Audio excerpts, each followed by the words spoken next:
첫 번째는 하마스 수장의 마지막입니다.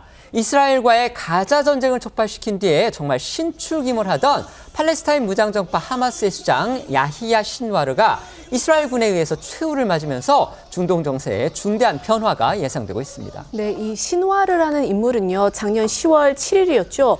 이스라엘에 기습적으로 침투를 해서 당시 아무도 예상하지 못하게 낙하산까지 투입을 하면서 이스라엘에 기습적으로 침투해서 1,200명을 잔혹하게 살해한 이 하마스 조직원들의 우두머리입니다. 당연히 이스라엘로서는 이 1순위 제거 목표였는데요. 그동안 이스라엘 측의 이 암살 시도가 있었고요. 종종 그의 사망설이 돌기도 했지만 번번이 사실이 아닌 것으로 확인이 됐었습니다. 그런데 이 현지 시각으로 그제 이 가자지구 남부도시 라파의 탈 알슈텐 지역에서 교전 끝에 결국 이 신와르라는 인물이 최후를 맞은 것으로 알려졌습니다. 관련해 이스라엘 네타냐후 총리와 국방부 장관의 목소리 들어보시겠습니다. כדי לבשר לכם שיחיא סנוואר חוסל. מי שביצע את הטבח הנורא ביותר בתולדות עמנו מאז השואה. יחיא סנוואר סיים את חייו כשהוא מוכה, נרדף, נמלט על נפשו, לא מפקד על הארגון שלו ורק דואג לעצמו. זה מסר ברור לכל האויבים שלנו. 이스라엘군은 그 증거로 이 신와르의 마지막 순간을 담은 48초 길이의 영상을 또 오늘 공개했습니다.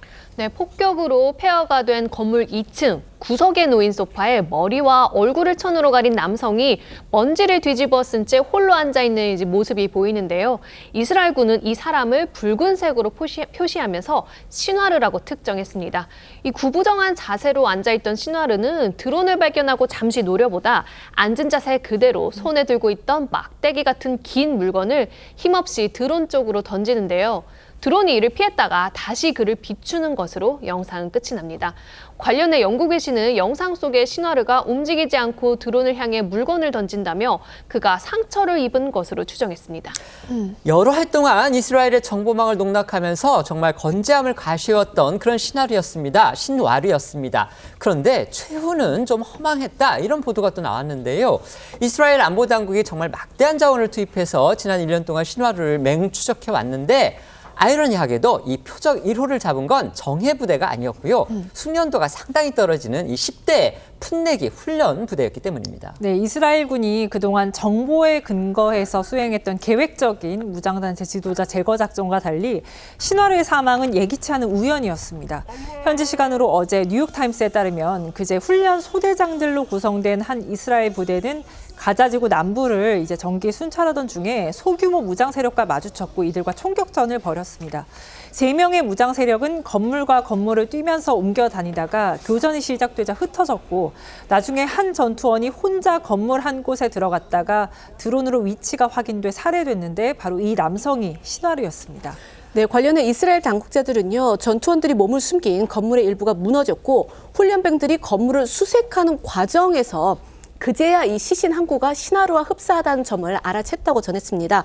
아까 보여드렸던 그 드론이 촬영한 영상 속 인물이 당시에는 신와르라는 걸 몰랐다는 건데요. 이스라엘군은 이 치과 기록을 토대로 해서 사망자 중 한 명이 이 신와르임을 1차로 확인을 했고 이후 이 지문 분석 전문가를 통해서 신원을 최종적으로 확인했다고 현지 매체가 전했습니다. 이스라엘 매체들이 이제 그 시신 상태의 신와르의 모습도 사실 공개를 했습니다. 그게 너무 참혹하기 때문에 저희가 방송으로는 보여드리지 않고 있는데요.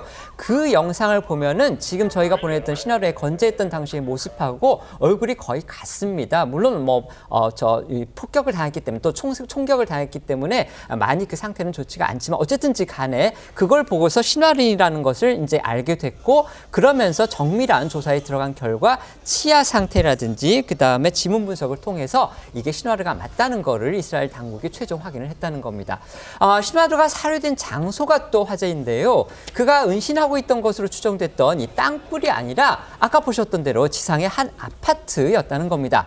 이스라엘 군인으로서는 전혀 예상하지 못했던 그런 장소였다는 겁니다.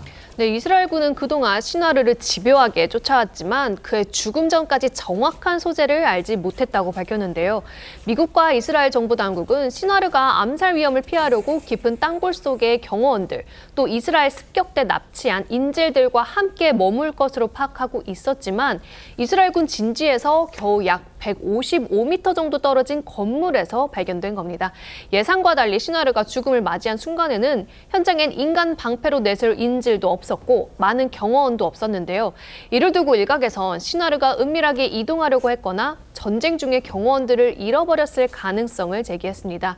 이렇게 포착된 취약성은 하마스의 불안정한 처지와 함께 수뇌부가 속속 살해되면서 구심력을 잃고 있다는 것을 보여준다는 분석이 나옵니다.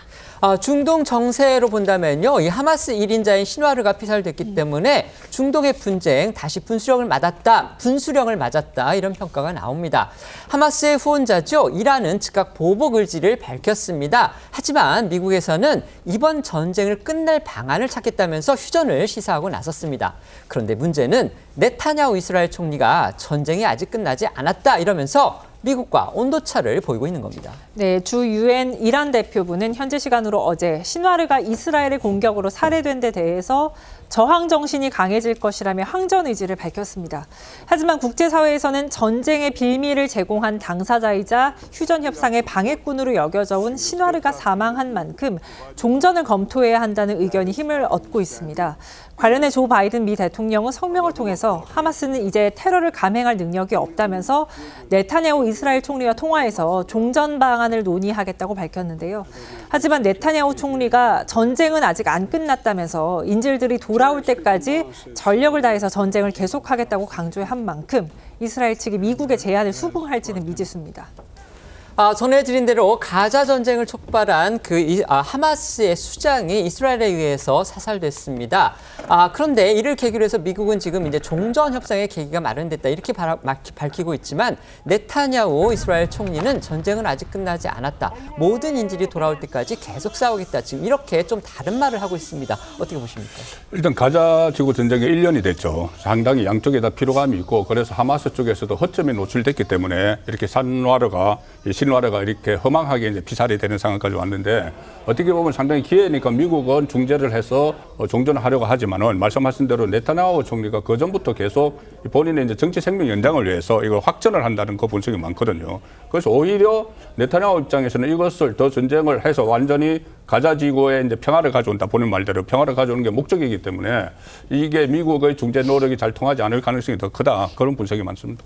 네, 일단 네타냐후 총리가 일단 본인의 정치적 이득을 통해서 그걸 계산해서 전쟁을 이끌고 가는 것은 지도자로서는 옳지 않은 상황이고요. 미 대선과 또 복잡한 함수 관계가 있지 않습니까? 바이든 행정부와 앞으로 있을 트럼프 지금 대통령 후보 경선에 있어서의 네타냐후 총리는 이제 계산하는데 그런 계산을 좀 버리고 가자 지구의 전쟁을 종식시킬 수 있는 계기를 조금 좀 냉정하게 검토했으면 좋겠다. 저는 그런 말씀 드립니다.